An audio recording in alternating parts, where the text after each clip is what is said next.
শিশুর সাথে কথা বলুন। শিশু কি সারাদিন খুব চুপচাপ থাকে? অনেক সময় আমরা ভাবি ও তো এখনো ছোট, বড় হলে ঠিকই কথা বলা শুরু করবে। আবার কারো কারো মনে হয় কম কথা বলাটা স্বাভাবিক, সময়ের সাথে সব ঠিক হয়ে যাবে। কিন্তু বাস্তব সত্য হলো শিশু নিজে নিজে কথা বলা শেখে না। সে ভাষা শেখে আমাদের কাছ থেকেই, আমাদের বলা কথা শুনে আমাদের সাথে মিশে।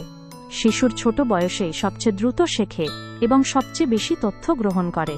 আমরা যত বেশি তার সাথে কথা বলি, তত বেশি তার মস্তিষ্ক সক্রিয় হয়।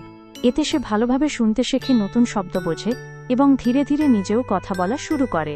আমাদের কথাই শিশুর জীবনের প্রথম এবং সবচেয়ে গুরুত্বপূর্ণ পাঠ। শিশুর সাথে কথা বলার জন্য আলাদা কোনো সময় বা জায়গার দরকার নেই। আমরা খাওয়ানোর সময়, খেলতে খেলতে বা হাঁটতে হাঁটতেই সহজভাবে কথা বলতে পারি।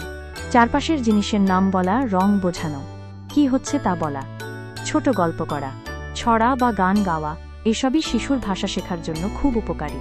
শিশু যদি তখন উত্তর না দেয়, তাতেও কোনো সমস্যা নেই। সে চুপচাপ শুনছে, মনে মনে বুঝছে এবং ধীরে ধীরে শেখার প্রস্তুতি নিচ্ছে। এই শোনার প্রক্রিয়াটাই তার ভবিষ্যতের কথা বলার ভিত্তি তৈরি করে। অন্যদিকে যদি শিশুর সাথে খুব কম কথা বলা হয়, তাহলে সে দেরিতে কথা বলা শুরু করতে পারে। তার শব্দভাণ্ডার কম হতে পারে, অন্য শিশুদের সাথে মিশতে কষ্ট হতে পারে এবং বড় হয়ে স্কুলে পড়াশোনা বুঝতেও সমস্যা দেখা দিতে পারে।